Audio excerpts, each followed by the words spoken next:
welcome everybody to our webinar, which we've called Miovision's Intersection Health ATSPMs Without the Complexity. We really appreciate you taking the time out of your busy day to attend this, and I must say I'm very happy to have Brent Rogerson from Miovision joining us for today's presentation. As you know, reactionary complaint-driven service models are an old, dated way to run a signal department. The future of signal optimization is proactive improvements, fixing problems before people complain. And Intersection Health is an important tool in this new approach. Miovision launched the Intersection Health tool in December of 2020, and it really simplifies how you see the health of each intersection without having to dig through a number of signal performance measures, which we will demonstrate today. So at this time, I'm going to introduce Brent. Hey everyone, thanks for having me here, Brian. Really excited to be here. Yeah, so I'm Brent Rogerson. I'm a ITS sales engineer with Miovision. I've been with Miovision about 13 years, building up our video detection and our analytics tools throughout integrating with our customers and really understanding how to apply our tools better. And I'll be here to help take you through the intersection applications today. So very excited to be here. Thanks, Brent. And my name is Brian Barg. I'm an account manager with Stinson ITS. I'm going on my 5th year actually with the company and focusing mainly on promoting Miovision's TrafficLink platform. And I've been in the industry, the transportation industry, for about 10 years. Now, as we go through this presentation, for those that do have questions, feel free to ask them in the questions tab in the GoToWebinar sidebar. So really quick, Stinson ITS is a Canadian manufacturer, distributor, and system integrator of intelligent transportation systems. We offer a number of great products and get into some really cool and unique and fun projects. We're located in Woodbridge, Ontario, with account managers right across Canada. Yeah, and so Miovision, many of you may know us from our first product, which was the Miovision Scout. Our background comes from creating data collection tools for traffic engineers and planners. And we built up a large network of deployments with the Scout product to a point where we have turned that video into a video analytics platform and then flip the data that generates into a data analytics platform called TrafficLink. We are a technology developer in Kitchener, Ontario, so just outside of Toronto. It's a pretty big tech center here in Kitchener-Waterloo, so we have lots of great resources and engineering capacity. We're about 200 employees now, most of which are software and hardware engineering. Our CEO comes from a systems engineering background, as well as his family is actually from the traffic engineering world, which is where we all got started. So we are very engineering heavy, and we like to build really cool technologies along the way. So today we're going to take you through intersection health, but right before we get into that, we'll kind of highlight what Miovision systems are to begin with, to give you a little bit of an idea if this is the first time you're hearing about Miovision, just kind of give you an idea about what the tools are and how the system works. We'll go through the performance measures, so the underlying measurement tools that we use for intersection operation, also known as automated traffic signal performance measures. And then we'll build this up to how does intersection health take all of the data that these performance measures are generating and turn those into actionable insights.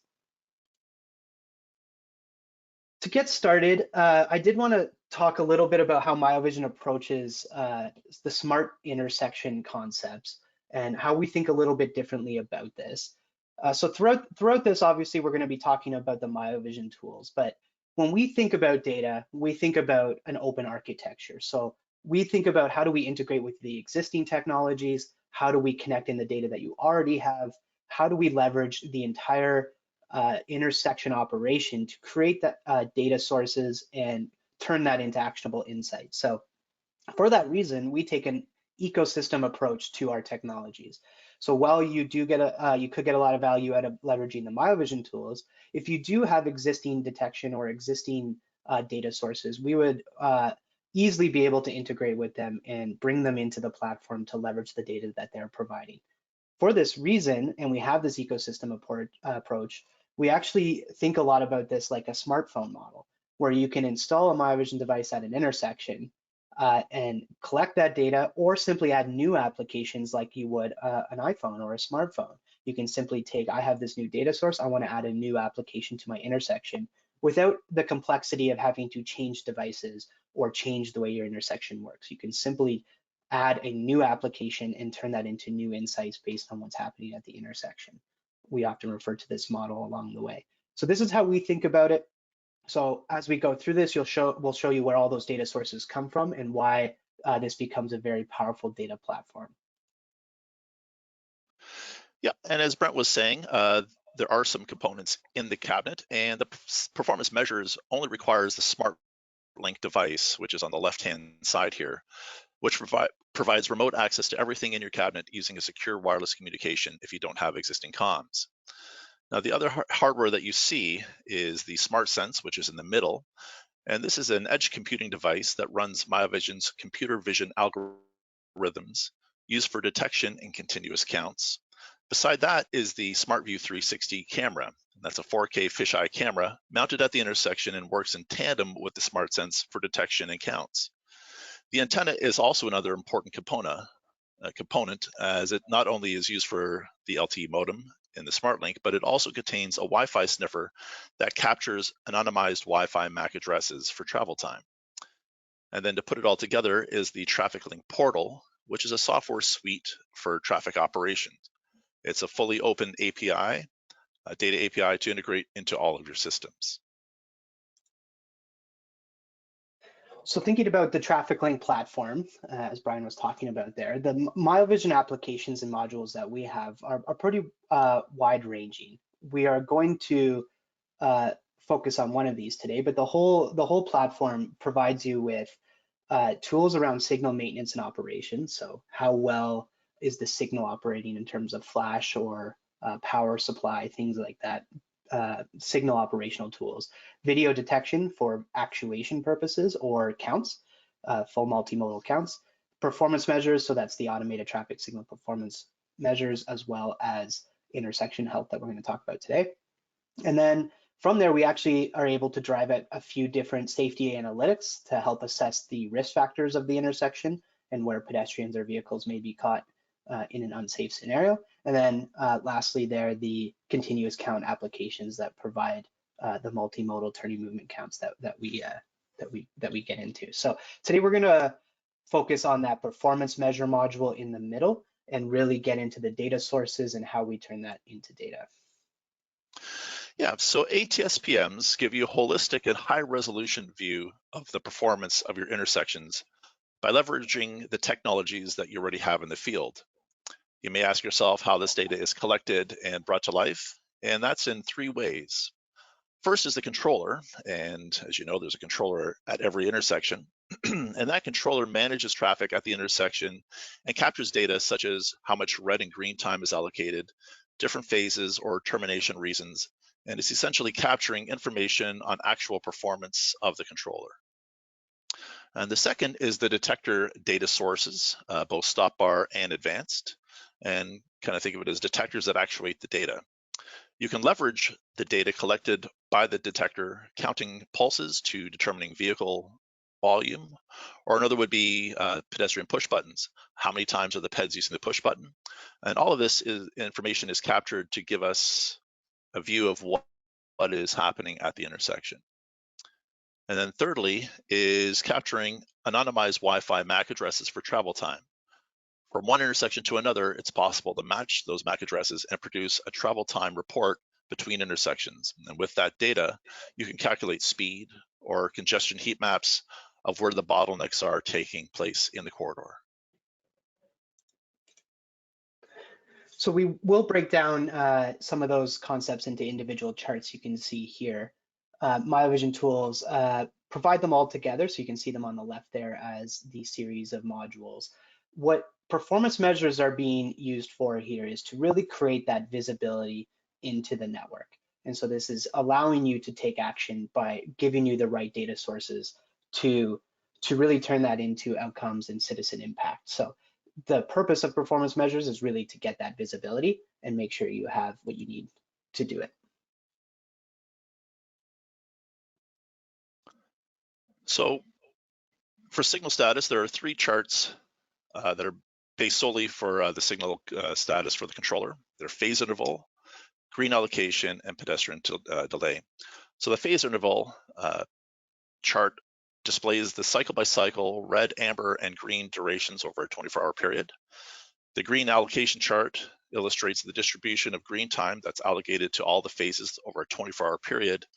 And then the pedestrian delay displays the occurrence and wait time of pedestrian actuations throughout the day. When you take the signal status and you combine that with the stop bar detection, it allows us to really start assessing the first types of behavior and how well is the demand being serviced. So are cars actually getting through the intersection and so on. So this allows us to create 4 different charts. The first one, simple delay. Simple delay is essentially the average time between a vehicle stopping and at a vehicle stopping on red and the time they get to go on green. So a very basic delay chart. The second is the occupancy ratio, which is a percentage of time that they are there on, that the detector is on green versus on red. And then ultimately that first 5 seconds of red, which is what we call a split failure. So a high volume of vehicles arriving in the first 5 seconds of red is considered a split failure. And so we have a chart here that calculates the occurrences of those frequencies that all bubbles up to a split trend chart that really allows you to see the frequency from every cycle of how successful each cycle was at servicing that demand. As I mentioned, Miovision does have video detection from our camera and our smart sense. We leverage it for stop bar actuation. So you can see here on the right, the Miovision system doing the stop bar. We're identifying the vehicles and placing calls to the intersection. This is the stop bar version, but very often we integrate with advanced or pulse actuation from say loops or upstream radars, whatever it may be. And so this is what Miovision can do with the devices, but with just the SmartLink, we can simply integrate with all of the existing detection and actuations that you do have. And so for that reason, we often couple a variation of Miovision detection, upstream detection, and the signal status that we're sourcing. And the advanced detectors give us 3 more charts if they are present at the intersection. These charts are here. So the first one is the approach volume. Approach volume is probably obvious, but it is the count of vehicles headed towards the intersection. Often this is coming from more of the upstream where we are in free flow type traffic. So it's actually looking at the approach volume while they are approaching the intersection. That allows us to calculate the arrival on red or the arrival on green and provide a chart of how frequent are vehicles actually arriving on red. But to get even more granular on that, we do have the Purdue coordination diagram that pulls these 2 together and actually looks at the individual detector hits with the advanced arrival on red and the approach volume. So you can actually really assess how well are platoons of vehicles arriving at the intersection and how well are they coordinated, maybe based on the previous intersection. So it allows us to connect all of the charts together to really get a sense of progression through the intersection. And then lastly, the collection from the antennas provides 2 charts. The first is a travel time, which is point-to-point,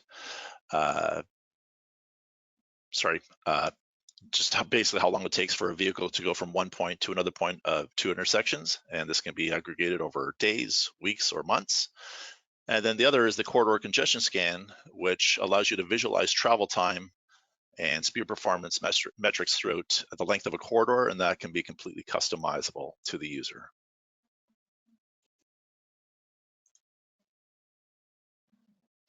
So ATSPMs all build up to the intersection health tool that helps surface common problems and turn them into actionable insights. Using ATSPM data, inefficient operations are automatically flagged so that you can take action. Phase termination issues are surfaced to help improve major arterial progression against minor movements. They promote equitable green time among competing movements using green split recommendations, and they help improve progressive flow of platoons by being alerted to poor coordination. And this allows you to save time digging through heaps of data instead of focusing on solutions. Allows you to be truly proactive in addressing operational and optimization issues before they turn into citizen complaints, and easily use ATSPMs by only seeing actionable information. So building on that last point Brian made about turning data into actionable insights, one of the things we realized at Miovision really quickly is all of these charts are great. It's a lot of great data, but it's a lot of data. And us realizing that city staff don't have an unlimited amount of time, we really wanted to build an intersection help tool that really did a lot of the work for you. It looked for common problems in the network. So when we got started, we actually took a look at a group of about 200 intersections, and we looked for what are the common problems in them. And this is where we came up with the 3 problems that it identifies today. So the first one, and we're gonna get into each one of these individually, but the first one, 50% of the intersections we reviewed had suboptimal green splits. There was opportunity to make improvements just based on the balancing of the phases. The second one there is a phase termination issue. So 38% of the intersections had phases that weren't terminating either because of a detector, or maybe there was a max recall on, whatever it may be. And then the last one was 41% of them had poor coordination. So that's how well are they actually coordinated, what are the offsets, and how well are they really connected together. So we took this learning of evaluating intersections using the performance measures, and then essentially built a tool to assess the intersections for these problems. So as Brent was saying, the first of the 3 charts would be the suboptimal green split. So in this diagram here, for example, looking at the northbound through and southbound left-hand turn, if one is experiencing lots of split failures while the other has spare capacity, this would flag as an opportunity for improvement. And the next one would be phase termination issues. So this occurs when a minor movement is receiving green time, even though there are no vehicles in its queue to be serviced. The impact of this green time is taken away from the major movement, which when reallocated can improve progression. And then for poor coordination issues arise when platoons of vehicles are unable to smoothly travel down a corridor. This tends to result in stop and go traffic, causing spikes in travel time, which is an operational problem. So at this point, we're going to stop our presentation for a second and offer you a pop quiz. Just before that, or just after this, we're going to go into a live demo of the platform. But before we do, we're going to ask the question. And to answer the question, all you have to do is go to the questions tab and put your answer in there. The first one to get the correct answer wins a notebook, not the computer kind, a mug, and a pen. And we'll contact the winner after the webinar to get your address. So here's the question. What is one of the problems that intersection health identifies?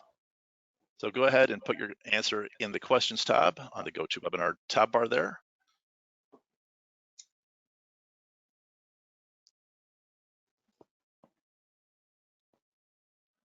And Sam, do we have anybody? So we do have a winner. Dwight was the first person to answer correctly, so I will contact you afterwards to get your mailing address. All right, congratulations. Okay, so at this point, we're going to go to the live demo. So Brent will take us there. Okay, I'm just going to jump out of the slide here and go over to TrafficLink. All right, so I'm going to do a more of a tour. I'm not going to go too deep into the individual scenarios, but really show you how to use and look at the data in TrafficLink. So I'll start from a network view, and if any of you haven't seen this before, TrafficLink provides you a network view when you first log in. It's a map-based view where we can look at all of the intersections in the deployment at a city or agency, and look at how well the network is actually covered. There are some active alerts in terms of signal operation, so that's from the signal maintenance and operation module.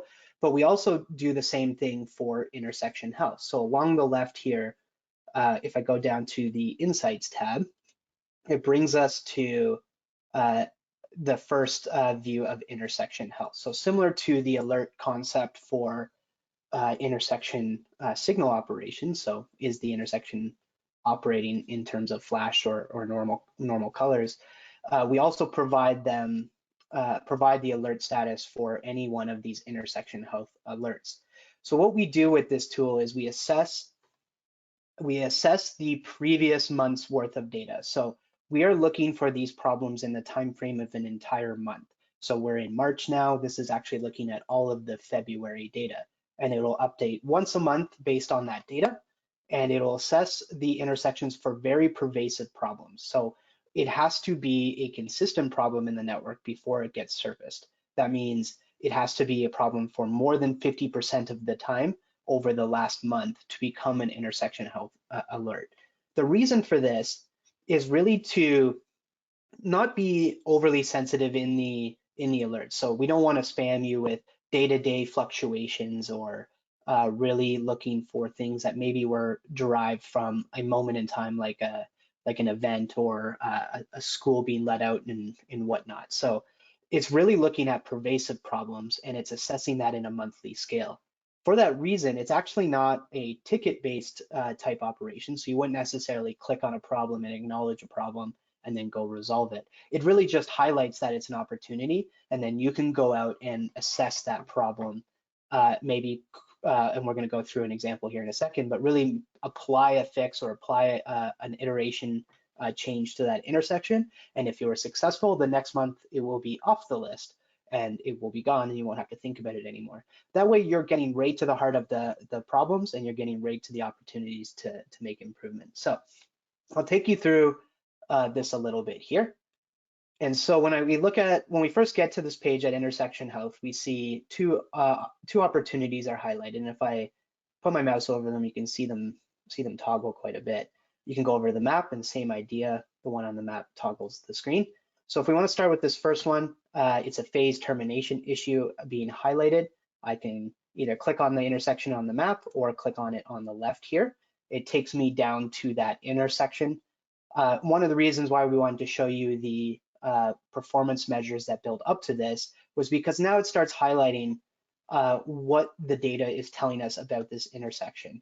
So just quickly along the bottom, if you're wondering what some of these numbers are, blue here, SC is spare capacity.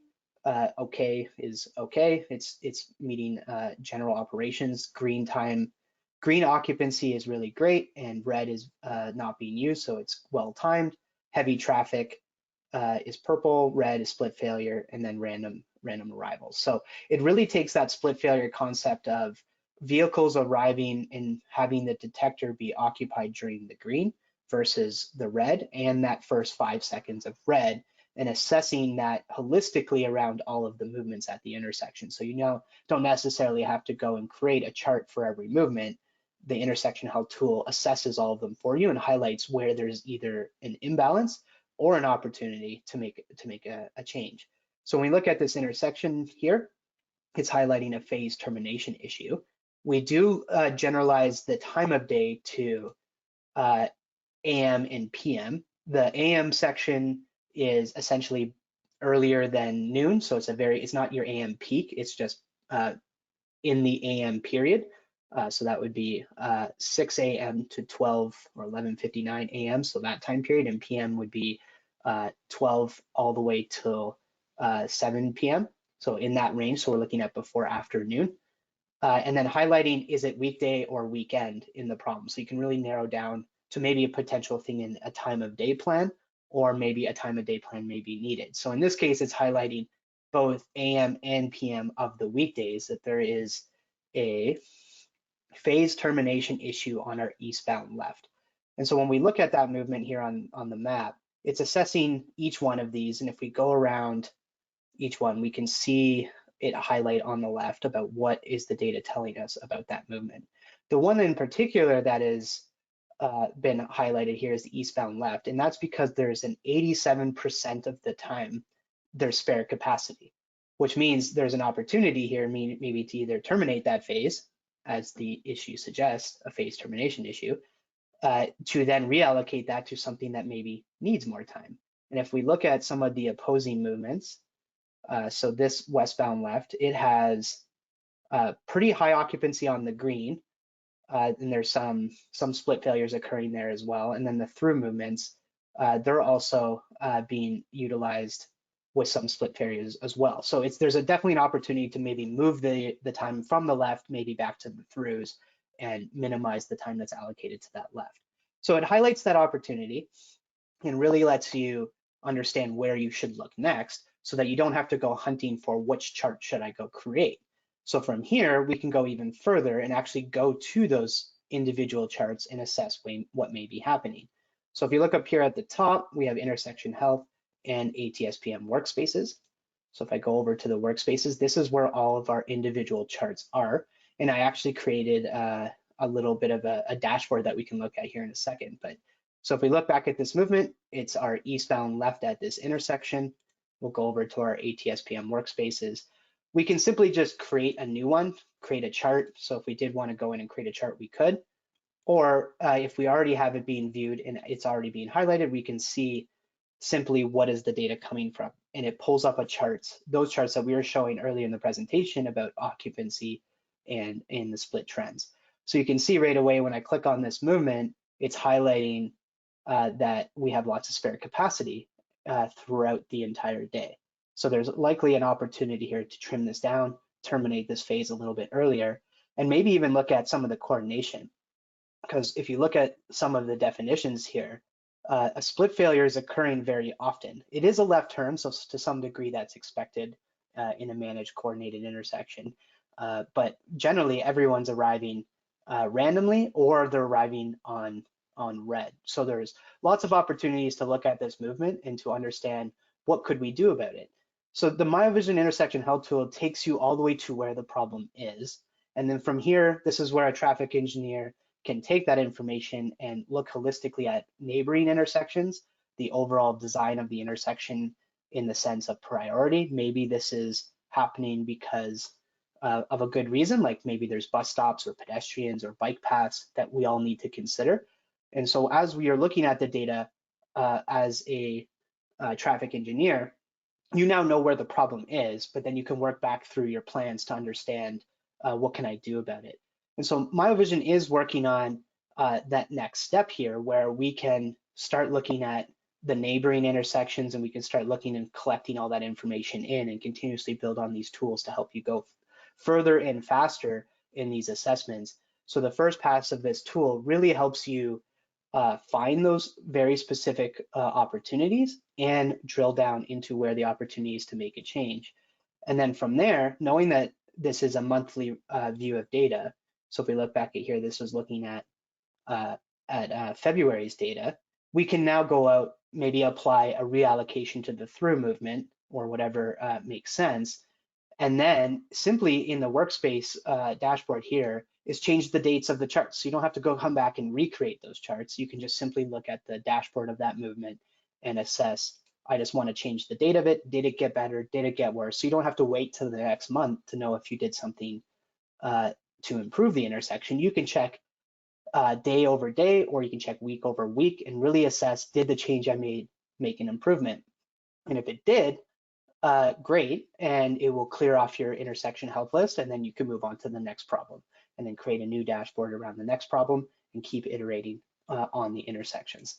This way you don't lose the place that you were in, and you can keep building on the information that it's telling you without having to really recreate where are the problems and what do I want to do about them. So that is the phase termination issue and a drill down into some of the charts. Often what I've seen some of our customers do is look at the charts, look at the operation, and they actually go one step further and they go right to the traffic controller to assess, is my controller actually running the timing plan that I expect it to? Is it actually running the time of day plans, and you can look at that through various other charts around phase intervals as well. So if you wanted to look at that same eastbound through movement or eastbound left movement here, and just look at what maybe the time of day plans are, maybe there isn't one that looks very much like free mode here. So you can really keep going into the problem further and further, and even refer back to how is the intersection operating. So if I go all the way back here, so we do have another one highlighted here. We have a poor progression quality alert. There are 3 different types. So the third one that's not being highlighted here is the suboptimal green splits, but I'll quickly talk about that one before I get to the poor progression. So if there was a suboptimal green split issue here, it would highlight in a very similar way. It'll show more of what are the concurrent and opposing movements, and how well are they balanced, and how well do each one of these spare capacities versus split failures compare to each other holistically around the intersection, and how well balanced is it. Very much looking like the same as this issue that's being highlighted here, where there's this phase termination issues, there's obviously an extreme imbalance, but with suboptimal greens, they're a little bit more subtle, and you really have to look at each one of them. And so it highlights it for you so that you can really get to the heart of it. The last one here, poor progression, is more about the coordination of the intersections. And so this is actually looking at more of the signal phasing and those time space diagrams. How well are they coordinated? And so that would mean, are the green bands lining up? And so if I click on this intersection here, it's highlighting that the coordination between the northbound and southbound through are not as successful. So every vehicle is essentially arriving on red at this intersection, because the time space diagrams would suggest that the coordination here is not lining up. So to find that chart, you can go into the analytics tool here that allows you to generate the time space diagrams that really look at the coordination. But it really highlights that this is where you should look next. Very often we run into examples of this where there's either a train station, or in this case, it's actually more of a mall, where there's a high frequency of vehicles coming in and out of here, causing a breakdown in coordination between 2 main intersections surrounding this. So looking at the coordination between how does a mall in the middle of intersections actually interact with coordinated intersections becomes a little bit more challenging. So at least this highlights where to look and what may be causing that, and then you can drill down into the charts to assess that problem. Every month, it will regenerate, and our plans for intersection health is to open up these configuration tools some more, allow you to change the timeframes, change the focus, and really allow you to assess in various granularities. So we have lots more work to do, and we're going to keep building on these tool sets. I would love to hear some feedback about how others are using it and what problems may be highlighted in your network. I'm definitely open to diving deeper on individual intersections. But for now, I hope that gave you a good understanding of where to look and how the tools work. And so, yeah, I'll kick it back to Brian here, and we'll see if there's more to cover. Yeah, no, actually, that was very informative. Thank you very much, Brent. And that pretty much, I would say at this point, would conclude our presentation, both with the live demo and just how we got to the intersection health tool. And at this point, I'd welcome any questions to either myself or Brent about the presentation, or any other ideas that you might be thinking, or questions that you might be having. Again, just go to the sidebar tool and just type them in there, and however many come in, we'll have Sam ask them to us.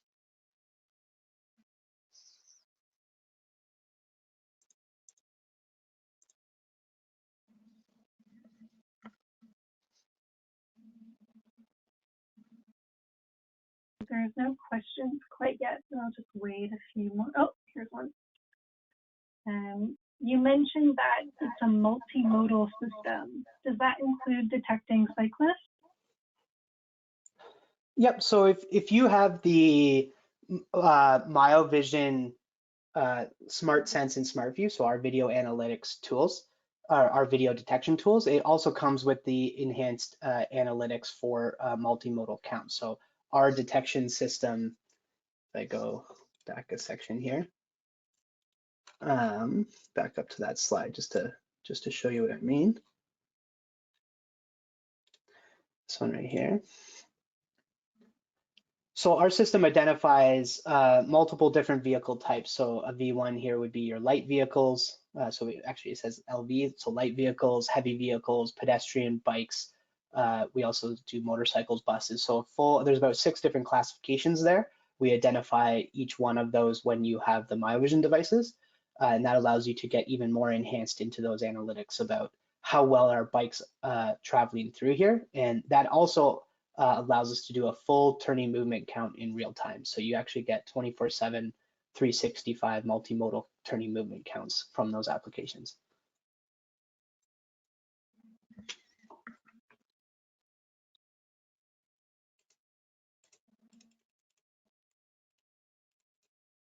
That was the only question so far. You can always email Brian or Brent after, or email myself, Samantha. You all have my email from the invitations, and I can forward it to them if any questions come up that you can't think of now. All right. Well, at that point, I will just kind of continue on here and let you know about our next upcoming webinar. And it says right here, please join us for our next webinar, Livable Cities, on Wednesday, April the 7th at 1 p.m. Eastern Time. We partnered with Livable Cities to offer their first radar count and speed sensor across Ontario and Quebec. Their new line of street light mounted sensors combines onboard LTE modems or communication and robust cloud software to offer a turnkey data collection solution that takes about 5 minutes to install and works immediately. The sensor collects vehicle speed and volume information on a 2 to 4 lane arterial roads, and its low cost offers the opportunity for a very large widespread deployment. So at this point, I'd like to thank everybody for joining us on today's webinar, and I hope you have a great rest of your day.